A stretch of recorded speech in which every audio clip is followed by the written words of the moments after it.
¿Qué tal? ¿Cómo están? Bienvenidos a este día número 31, en el cual estaremos hablando de las reglas para sentir con la iglesia, o para sentir mejor con la iglesia. Estas reglas que nos plantea San Ignacio son 18. De hecho, algunas son bastante, de alguna forma, evidentes, pero creo que es bastante conveniente tenerlas en cuenta para poder entender o meditar si es que verdaderamente estamos llevando una vida em, cercana, acorde a lo que va enseñando la iglesia y si de verdad queremos hacerlo, ¿no? Porque a veces también caemos en este sentido de Dios, yo te amo, ¿no? Soy católico, pero quiero hacer esto y esto no, ¿no?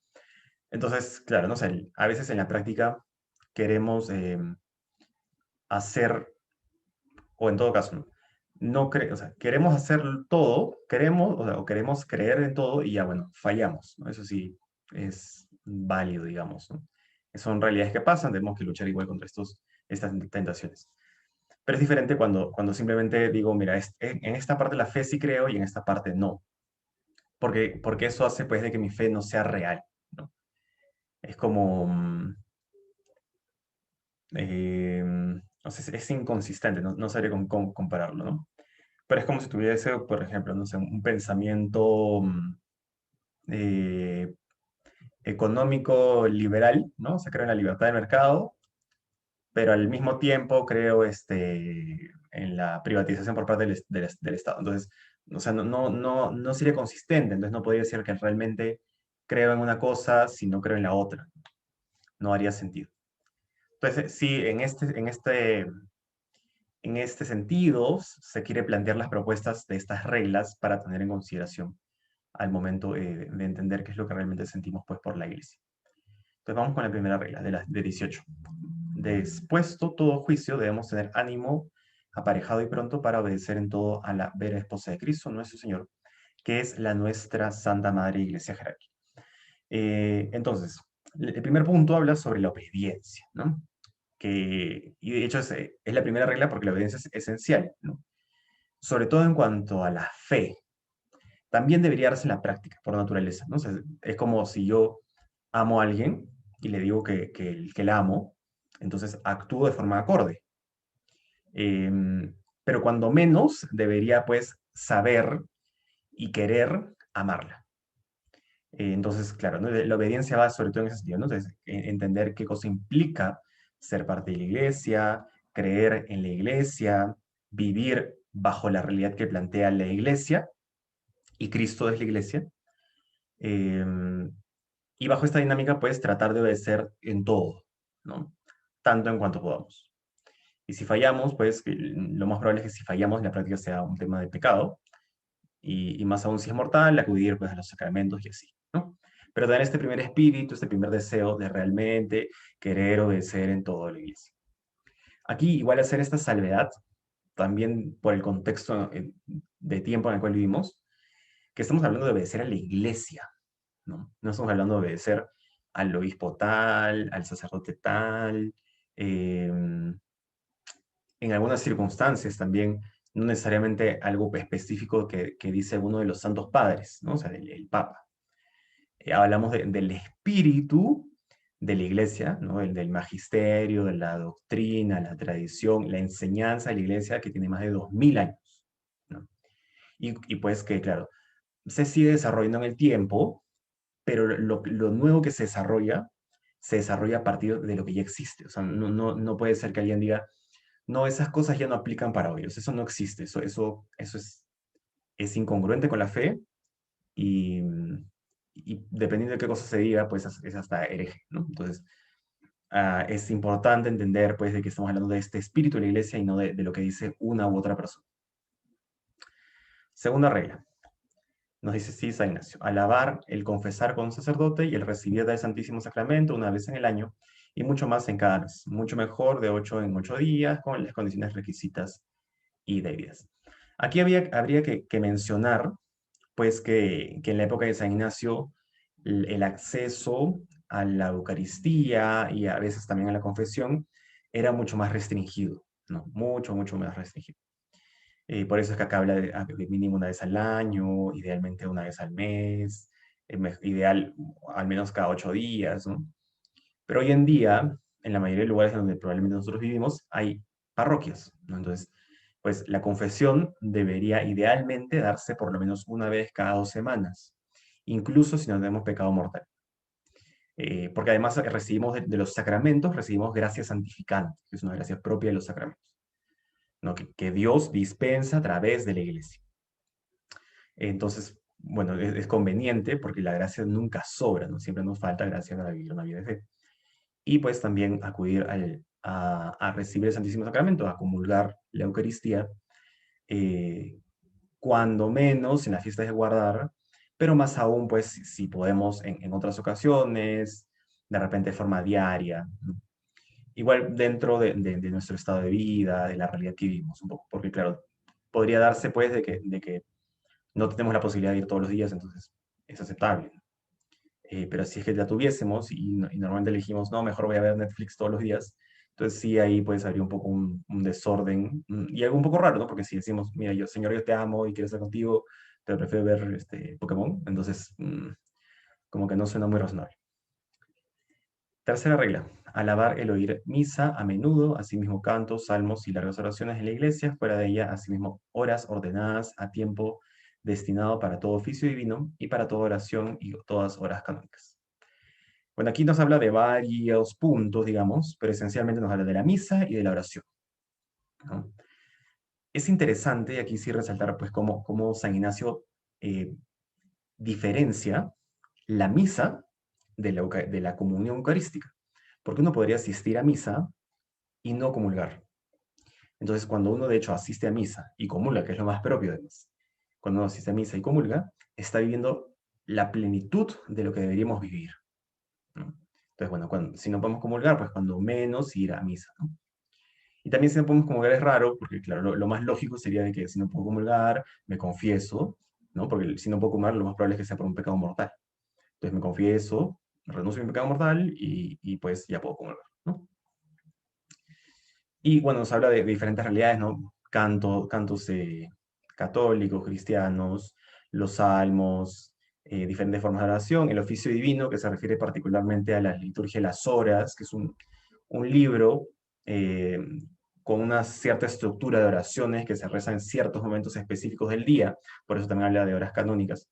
Pero en general hablamos del tema de la oración. Entonces, si queremos estar unidos a la iglesia, también necesitamos tener oración, ¿no? Y de hecho, bueno, la liturgia de las horas es una de las más propias porque es propia de muchas de las órdenes religiosas, ¿no? Y los grupos religiosos. Los grupos religiosos tienden a hacer eh, este, el- este oficio divino, ¿no? La liturgia de las horas. Pero igual, bueno, si nosotros no lo hacemos, tener en consideración cuando menos nuestra asistencia a misa recurrente y tener una vida de oración idealmente diaria, ¿no? Diaria, eh, si es posible, pues de repente de una hora diaria, si no, bueno, cuando menos, no sé, media hora, 15 minutos, pero sí tener una vida de oración. Y mínimo ya, o sea, yo creo que a veces, ¿no? El día nos supera, podría pasar, ¿no? No tenemos tiempo ya. Pero antes de dormir, yo no creo que cualquiera, casi en cualquier circunstancia, tiene 5 minutos para dedicarle a Dios. Entonces, por lo menos eso, ¿no? Dedicarle 5 minutos a Dios para decirle, estoy aquí, gracias por lo que me has dado, perdóname por tales realidades, contar mis días. Entonces, tener esta conciencia. Punto 4, perdón. Alabar mucho religiones, virginidad y continencia y no tanto el matrimonio como ninguna de estas. ¿A qué se refiere aquí San Ignacio? O sea, va muy en línea con el tema de la elección de Estado, que ya hemos comentado un poco, ¿no? En la parte, pues, en la que hablamos sobre la elección de Estado, que es, pues, que el sacerdocio, por ejemplo, eh, bueno, de manera particular en el obispado, ¿no? O sea, el sacramento del orden tiene tres niveles, ¿no? El diaconado, el presbiterado y el obispado. El obispado es la plenitud de este sacramento. Eh, entonces, claro, de alguna forma el obispado, y en general, bueno, el sacerdocio, ¿no? El del orden sacerdotal, asume más características de Cristo que otros estados de vida, ¿no? porque asume celibato, asume lo que es propio del orden sacerdotal, ¿no? Que son las realidades que vive Cristo y de la cual solo un sacerdote puede hacer. Asume también la virginidad de Cristo, la continencia de Cristo. Aquí cuando habla de religiones también habla de los votos religiosos, entonces castidad, pobreza, obediencia. En general, no, o sea, es conveniente tender hacia estas realidades, ¿no? Puede ser que mi vocación no sea esa, y ya está bien, y tiene un propósito, porque tampoco, de hecho, no todos podríamos ser religiosos, ¿no? Dejarían pues de haber familias que fructifiquen, ¿no? Y traigan nuevas personas al mundo. Pero sí conviene de que todos tengan este espíritu de pues, vivir una vida así, ¿no? De querer. Y ya pues Dios dispondrá quién sí, quién no. Pero debería existir cuando menos el deseo. Entonces, eso es un poco a lo que se refiere aquí. Queda profundizar un poco más en las siguientes reglas. Quinta regla, alabar votos de religión, de obediencia, de pobreza, de castidad y otras perfecciones de gran generosidad. Y es advertir que como el voto se acerca a las cosas que se allegan a la perfección evangélica en las cosas que se alejan de ella, no se debe hacer voto así como ser mercader o ser casado, etc. Entonces aquí está hablando sobre todo los votos o sea, de los votos religiosos, ¿no? El voto de religión, que es de pobreza, castidad y obediencia. Pero en general habla pues sobre lo conveniente y lo valioso que es hacer diferentes tipos de votos de orden religioso o orientados a la perfección. Entonces, no sé, ¿no? Un voto de nunca voy a pedir nada para mí, un voto de nunca voy a quejarme, un voto de... Y así diferentes tipos de votos que los hago y los planeo llevar siempre, de alguna forma. Que puede ser que falle también, porque, por ejemplo, los religiosos que hacen votos de religión, de obediencia, castidad y pobreza, podrían fallar en la práctica, pero tienen un verdadero deseo de llevarlo, ¿no? Entonces, en esta dinámica se puede hacer. Y lo que dice es, pues, de que, por el contrario, no se deberían hacer votos sobre realidades que no nos acercan de forma perfecta a Cristo. Entonces, ahí incluye, por ejemplo, el matrimonio y también el oficio, ¿no? Porque, claro, el oficio tiende a ser una realidad neutra. Entonces, no conviene hacer un voto sobre oficio porque el oficio no me lleva, digamos, a vivir la perfección de Cristo necesariamente, ¿no? Por lo menos la mayoría de veces. Eh, entonces es un poco esta dinámica, ¿no? Igual, ¿no? O sea, sigue profundizando, sigue proponiendo, pues, la conveniencia de estos votos. También reconocer, además, de que estos votos religiosos también se pueden dar dentro de la vida laica. O sea, los matrimonios, los casados pueden tomar votos religiosos. O esta clase de votos, pero en realidad, cuando se aplican para laicos, se llaman promesas, no votos, ¿no? Pero bueno, se vive una dimensión similar, entonces también es pues una buena y conveniente forma de unirse a la iglesia, al espíritu de la iglesia, al espíritu de Cristo. Y si es que no hemos asumido igual estas promesas, conviene igual asumir las virtudes, ¿no? De obediencia, castidad, pobreza. Sexta regla. Alabar reliquias de santos, haciendo veneración a ellas y oración a ellos, alabando estaciones, peregrinaciones, indulgencias, perdonanzas, cruzadas y candelas encendidas en las iglesias. Bueno, aquí se refiere puntualmente al tema de las reliquias de los santos, de manera particular a la más santa, porque claro, estamos hablando de santos y ya no de Dios, nada más, sino a la más santa, pues que serían Nuestra Señora, la Virgen María, luego probablemente al siguiente más santo, que es San José, y junto, pues, después de ellos dos, a todos los demás santos, ¿no? Y de repente algunos sobre los cuales tenemos devoción particular, sobre los cuales sentimos que nos cuidan de manera especial, etc. Y de forma concreta, ¿no? O sea, haciendo veneración frente a sus reliquias. No todos los lugares tienen reliquias de santos, pero bueno, idealmente, eh, frente a las imágenes, ¿no? Alabando estaciones, peregrinaciones, procesiones, etcétera, ¿no? O sea, tener estos actos de devoción que están relacionados a la contemplación de la vida de los santos para asumir en nosotros sus virtudes. Regla 7. Alabar constituciones acerca de ayunos y abstinencias, así como cuaresmas, cuatro témporas, vigilias, viernes y sábados, asimismo penitencias no solamente internas, más aún externas. Bueno, aquí esta regla se refiere a que si somos verdaderamente católicos, deberíamos de vivir pues aquello que la iglesia manda definitivamente. Y más aún también aquello que la iglesia propone sobre los ayunos y las abstinencias, ¿no? Entonces preguntarme si es que hago ayuno, si es que no hago ayuno, si podría hacerlo, si hago abstinencia de carne, los viernes, que debería hacer, porque eso sí debería ser. No es solo una propuesta, eso sí debería hacerlo normalmente. Cómo vivo la cuaresma. Bueno, cuando tenemos es un tipo de celebración de oración específica. Vigilias, ¿no? O sea, oraciones durante la noche. Y en general puedes asumir este sentido de la penitencia. La penitencia interna, que está en la mortificación frente al maltrato de los demás, asumir humillación, ser humilde, ser alegre, todo lo que implica el amor más allá del costo. Y externas también, pues, por ejemplo, en el ayuno, ¿no? Que es una forma externa de penitencia, ¿no? La abstinencia también, eh, no me acuerdo cómo se llama esto, el minuto, el minuto santo. Es una práctica del Opus que uno cuando apenas se levanta, pues automáticamente sale de la cama y normalmente hace ejercicio, como que domina el cuerpo, ¿no? Y esto pues genera una penitencia en la práctica, ¿no? Porque la mayoría de gente quiere quedarse dormido, ¿no? O hacer duchas pues con agua fría, ¿no? Nunca exponiendo pues el bienestar de la vida, pero sí asumiendo una penitencia externa, ¿no? Es un poco lo que propone la séptima regla. Octava regla, alabar ornamentos y edificios de iglesias, asimismo imágenes y venerarlas según lo que representan. Creo que queda bastante clara esta regla, ¿no? Es este sentido pues de en lo temporal ver a Dios, entonces cuando paso frente a una iglesia, reconocer que Cristo está en el sagrario dentro de la iglesia, cuando veo una imagen de un santo, eh, bueno, y venerarla, ¿no?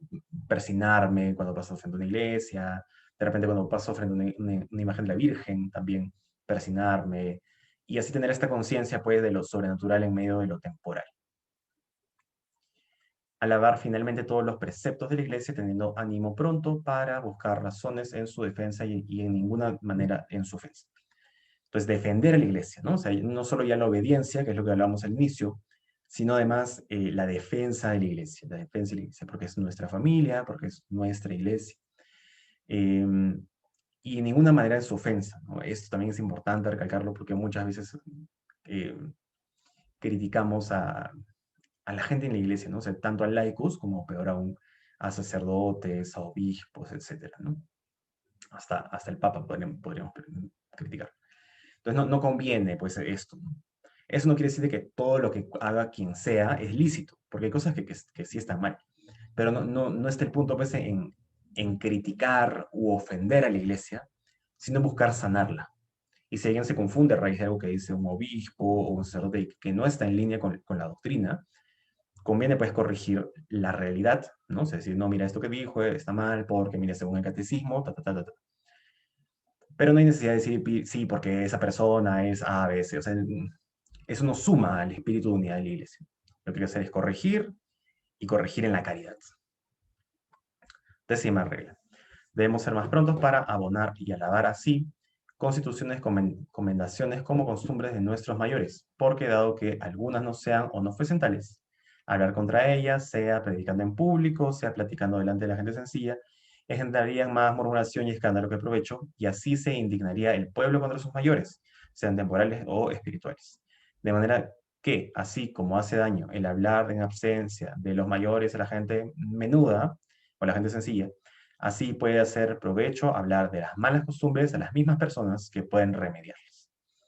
Aquí está hablando como que profundizando un poco sobre la regla anterior, ¿no? A lo que va es que eh, hay que cuidar la realidad de lo que se enseña, ¿no? La doctrina, hay que cuidarla.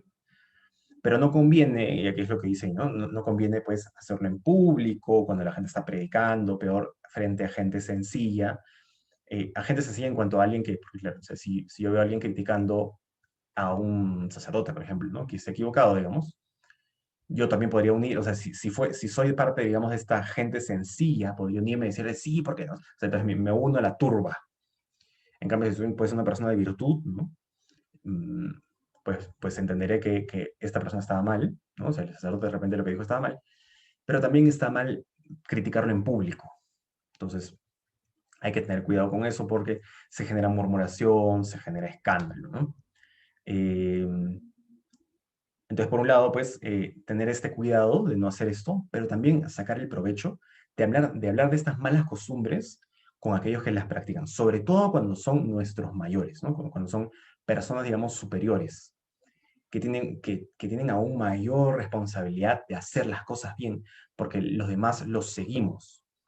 Entonces, igual, ¿no? O sea, es básicamente la práctica de la caridad, ¿no? Y de la corrección fraterna. Eso es un poco lo que plantea la 10ª regla. La 11ª regla, alabar la doctrina positiva y escolástica, porque así como es más propio de los doctores positivos, así como de San Jerónimo, San Agustín y de San Gregorio, etc., el mover los afectos para en todo amar y servir a Dios nuestro Señor, así es más propio de los escolásticos. Así es más propio de los escolásticos, así como Santo Tomás, Santo Buenaventura y del Maestro de las Sentencias. Al final vamos a profundizar, para que quede bien claro, porque es un poco enredado. El definir o declarar para nuestros tiempos de las cosas necesarias para la salud eterna, para más impugnar y declarar todos los errores y todas las falacias. Porque los doctores escolásticos, como sean más modernos, no solamente se aprovechan de la vera inteligencia de la Sagrada Escritura y de los positivos y santos doctores, más aún siendo ellos iluminados y esclarecidos de la virtud divina, se ayudan de los concilios, cánones y constituciones de nuestra Santa Madre Iglesia. Aquí está hablando, no vamos a profundizar tanto en esto porque podríamos hablar un montón, pero en esencia está hablando de que hay dos tipos de doctrina, ¿no? Que no quiere decir que uno sea buena y una mala, sino como que son dos momentos y diferentes santos o doctores han profundizado en diferentes religiones. Entonces, por ejemplo, ¿no? Él menciona aquí que la doctrina positiva, ¿no? Porque, por ejemplo, de San Agustín, tiende a ser una doctrina que mueve los afectos del corazón para en todo amar y servir a nuestro Señor, ¿no? Entonces, es una doctrina que de repente más que ser dura o sea, teórica y doctrinal en ese sentido, es más como que afectiva en cuanto que me mueve a amar, me ayuda a sentir dolor por mis pecados, ¿no? Tiene esta dinámica. En cambio, la doctrina escolástica, ¿no? Propia de Santo Tomás, por ejemplo, eh, declara medios, ¿no? Declara medios, declara tiempos, o sea, tiene un carácter más doctrinal, ¿no? Como que, ya mira, si quiero alcanzar la humildad, entonces tengo que considerar A, B, C, D, ¿no? Si quiero alcanzar tal virtud, o sea, más concreta. Y bueno, aquí, claro, ¿no? Lo que dice es que es conveniente porque así como se aprovechan, o sea, los escolásticos se aprovechan de la doctrina positiva, de las Sagradas Escrituras, y además, ¿no? Se valen, pues, de los documentos de la Madre Iglesia, ¿no? Entonces, de concilios, cánones, constituciones, cartas papales, etcétera. Entonces, es bueno tener esas dos nociones y entender, pues, de que hay necesidad de formarse. No basta tener un buen espíritu y decir, ah, Señor, quiero ser humilde. Sí, ¿no? Pero también hay que tener un plan. Y hay santos que ya han estudiado sobre estas realidades. Entonces, voy y cojo el tema de la doctrina escolástica de Santo Tomás sobre la humildad y digo, ay, a ver, ¿qué cosas son las que tengo que cambiar concretamente? Entonces, eso saca mucho provecho para la iglesia y para nosotros. 12ª regla. Debemos guardar en hacer comparaciones de los que somos vivos a los bienaventurados pasados, que no poco se hierra en esto. Es a saber, en decir, este sabe más que San Agustín, es otro, o más que San Francisco, es otro San Pablo en bondad, santidad, etc. Básicamente se refiere a que no hay que hacer comparaciones de aquellos que viven en santidad hoy con los santos de la antigüedad. Eh, Porque, pues, de una forma, claro, ¿no? Se desordena la iglesia, o sea, cada uno tiene un aporte en un tiempo, ¿no? No todos eran del todo necesarios en todos los tiempos. Entonces, por ejemplo, ¿no? La orden de San Francisco de Asís tuvo mucho valor en su momento, ahora también, pero en ese tiempo era muy necesaria. Igual la orden de los dominicos, muy necesaria en su momento, hoy también, pero sobre todo en su momento. Los jesuitas y así, ¿no? Cada uno, pues, tenía un gran valor en su momento y es conveniente reconocer esto y no comparar, ¿no? Y no decir, ah, mira, no sé, ¿no? Por ejemplo, cuando estaba vivo el Papa Juan Pablo II, ¿no? Decir, ah, sí, no es que el Papa Juan Pablo II es más santo que San Agustín, no sé. Entonces, no caer en este error, sino entender, pues, de que cada espacio y cada persona tiene dones y que todos los dones sirven, pues, en beneficio de la iglesia. Más bien, en lugar de estar comparando, tratar de asumir en nosotros los dones que vemos en los demás. 13ª regla. Debemos siempre tener para en todo acertar que lo blanco que yo veo creer es negro, si la iglesia jerárquica se lo determina, creyendo que entre Cristo nuestro Señor, esposo, y la iglesia su esposa es el mismo espíritu que nos gobierna, y rige para la salud de nuestras almas. Porque por el mismo Espíritu y Señor nuestro que dio los 10 mandamientos es regida y gobernada nuestra Santa Madre Iglesia. Entonces, profundiza un poco más en el sentido de lo que creemos, ¿no? O sea, creer en lo que la Iglesia propone, ¿no? Siempre, ¿no? Siempre elegir estas realidades. Deme un segundo.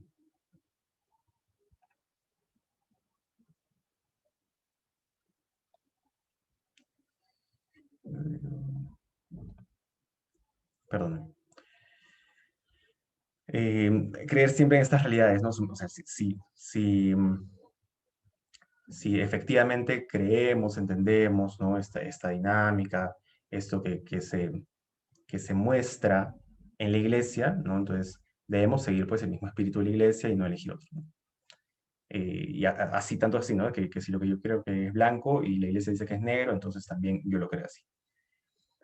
Esto no es una rigidez, por si acaso, es obediencia.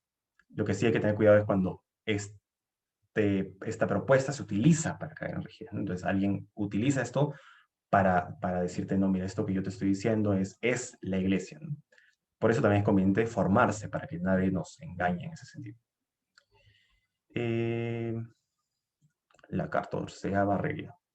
Dado que sea mucha verdad que ninguno se puede salvar sin ser predestinado y sin tener fe y gracia. Es mucho advertir en el modo de hablar y comunicar de todas ellas, ¿no? Entonces habla sobre la importancia de del predestinamiento en cuanto a que Dios nos ha predestinado para el cielo, eh, la fe y la gracia, ¿no? Y ahorita va a profundizar en las siguientes 3 reglas por qué, o a qué se refiere con el tener cuidado en estas cosas.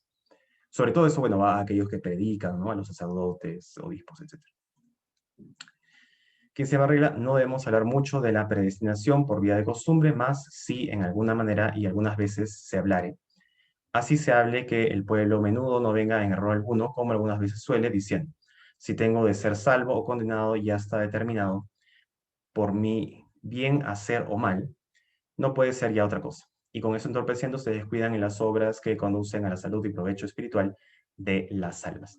Entonces aquí entender, o sea, lo que está diciendo San Ignacio en el fondo es que hay que entender bien qué cosa es la predestinación, ¿no? Es una predestinación en cuanto a que recibimos talentos particulares cada uno, todos estamos orientados al cielo, pero no hay que utilizar este concepto de predestinación como que, estoy predestinado a ser un pecador, entonces, o estoy predestinado a no tener tantos dones, entonces no me voy a esforzar tanto, ¿no? O sea, porque hay gente, al parecer sobre todo en este tiempo, o sea, en el tiempo de San Ignacio, que tomaba esta actitud, ¿no? Como que, sí, es que yo no soy predestinado, ¿no? Yo no fui dado de tantos dones, entonces no me puedo esforzar tanto como los demás. Pasa al siguiente punto sobre la fe, ¿no? Dice, de la misma forma es de advertir que por mucho hablar de la fe y con mucha intención, sin alguna distinción y declaración, no se dé ocasión al pueblo para que en el obrar sea torpe y perezoso, sea antes que la fe formada en caridad, o sea después. Entonces hay que tener una fe en formación también. O sea, no estamos, aquí lo que quiere decir San Ignacio es que tengamos cuidado con tener una fe así simplemente de sentimientos, de devoción. Entonces voy a la iglesia y a veces también son consolaciones espirituales, ¿no? Y pueden darse en la medida en la que se dan la consolación espiritual y la obediencia a la doctrina, todo bien. Pero a veces pasa después de que voy, no sé, ¿no? voy a la procesión del Señor de los Milagros, entonces estoy todo el día ahí, y lloro, y, ay Señor, me duelen mis pecados, y luego llego a mi casa y le grito a mi familia. Entonces, o sea, es inconsistente, ¿no? Entonces la fe debe ser formada para entender qué cosa implica la fe, y no solo sentir fe, y también vivida, sobre todo, en la caridad, ¿no? O sea, en la vivencia concreta de los mandamientos, porque quien dice yo creo, porque cree, obra. Entonces, esta es la dinámica que debemos también tener en cuenta. La 17ª regla dice así, sobre el tema de la gracia, ¿no? El tercer punto. Asimismo, no debemos hablar tan largo, instando tanto en la gracia que se engendre veneno para quitar la libertad, de manera que de la fe y gracia se puede hablar cuanto sea posible mediante el auxilio divino, para mayor alabanza de su divina majestad, mas no por tal suerte ni por tales modos, mayormente, en nuestros tiempos tan peligrosos que las obras y libre y libero arbitrio reciban detrimento alguno por poco se tenga. Entonces, Igual, ¿no? Es un orden en la gracia. La gracia es importante, es sumamente importante, ¿no? Sin la gracia no somos nada, ¿no? Es una frase que usamos comúnmente. Lo que está diciendo acá San Ignacio es, tengan cuidado, porque si decimos, o sea, si creemos de que sin la gracia no somos nada, y eso lo decimos de forma absoluta, ¿no? Como que, o sea, porque para todo buen obrar necesitamos gracia, eso es verdad. Pero si decimos de que solo necesitamos gracia, entonces en el fondo estamos diciendo como que no importa nuestra voluntad, no importa mi esfuerzo, ¿no? Si fallo, igual es como este tema de ser predestinado, ¿no? Si fallo es porque me falta gracia, porque Dios no me quiere ayudar, entonces nunca es mi culpa, todo es culpa de Dios porque no me da la gracia, y no es que yo tenga que poner los medios, ni mayor voluntad, ni mayor esfuerzo, sino que no tengo la gracia. Entonces, tener cuidado con caer en este engaño del demonio. Y la última regla, que dice lo siguiente, dado que sobre todo se ha de estimar el mucho servir a Dios nuestro Señor por puro amor, debemos mucho alabar el temor de su divina majestad, porque no solamente el temor filial es cosa pía, no cosa piadosa y santísima, más aún el temor servil, donde otra cosa mejor o más útil el hombre no alcance. Ayuda mucho para salir del pecado mortal y salido fácilmente viene al temor filial, que es todo acepto y grato a Dios nuestro Señor por estar en uno con el amor divino. Entonces aquí un poco lo que está aprendiendo San Ignacio es que el valor del temor, ¿no? Y particularmente el valor del temor filial. Este temor filial finalmente se refiere al temor de Dios, ¿no? Es un valor que incluso en ese tiempo se había perdido un poco, pero que hoy particularmente se perdió bastante, ¿no? Entonces, normalmente tendemos a pensar pues en el servicio a Dios, sobre todo porque Dios nos ama y eso está muy bien. Pero no solo podemos entenderlo de esta forma, porque entonces Dios se vuelve una especie de abuelito lindo, apapachable, que también es, ¿no? O sea, Dios está lleno de ternura, pero también debemos tener temor del infierno y este temor en cuanto al respeto por Dios, ¿no? Porque Dios es amigo, ¿no? Dios es amigo, se nota, porque es crucificado por nosotros, quien nos ama, pero no por ser amigo debemos dejar de tener este santo respeto, este santo temor por quién es Dios y siendo yo criatura, y tener este temor en cuanto a que contemplo de que Él es mi Padre. Eh, entonces, sí, en ese sentido filial, ¿no? O sea, de que yo soy el hijo, ¿no? Soy hijo en el hijo. Entonces, tener el respeto propio a un hijo frente a él. Y no solo decir, es que Dios es bien bueno, Dios es misericordioso, entonces me va a perdonar todo, ¿no? Entonces, asumir más bien por este temor filial, por este respeto a mi padre, por amor, a pues vivir una vida verdaderamente piadosa y santa. Entonces, son estas las 18 reglas que nos ayudan a sentir más con la iglesia, pues espero que les haya servido mucho, y es el último tema que tenemos sobre ejercicios espirituales. Próximamente estaremos sacando algunos temas adicionales sobre el catecismo, eh, la consagración a la Virgen y a San José, pero los dos siguientes van a ser todavía dentro de unos meses. Ya tenemos los videos sobre el catecismo, pero tenemos que editarlos y esperamos próximamente poder colgarlos también. Les mandamos un gran abrazo, cuídense mucho y esperamos de que haya sido de mucho provecho para ustedes. Los encomendamos en nuestras Eucaristías diarias. Un gran abrazo.